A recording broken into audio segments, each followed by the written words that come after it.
Masaya pa yan siya dyan. Ayan siya, oh. Masaya pa yan siya dyan. First time niya kasing makaangkas ng walang helmet. Lagot ka talaga kay Nolly. Oh, overtake. Makita niyo kung saan kami nag-overtake. Tingnan niyo kung saan kami mag-overtake ni kuya mo. Pakayabang ko dyan. Ito na. Oh, number 1. Nag-overtake kami sa bus. Meron pa. Nasa na kami. Parang expressway. Tingnan niyo kung saan ako mag-overtake ulit dyan. Pakayabang ni Bakong sa truck. Overtake yan sa truck. Tapos, ayan o, pikit-pikit na yan siya kan pagdating sa ay wala pa to. Medyo malubak to. Parang dinaan niya to sa may shortcut eh. Shortcut yan. Tapos, pinaka expressway na. Papuntang downtown. Ayan.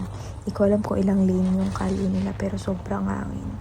Kasi nakikita nyo naman, one hand pa yan siya, parang hindi nakapalda yan siya. Tapos pagka right ng Mall of Egypt, makita mo na ang hair niya, gulo-gulo na. Umiiyak talaga ako doon. Naiiyak talaga ang person dahil sobrang sakit sa mata. Hindi ko alam kung paano niya nakaya, wala siyang salamin.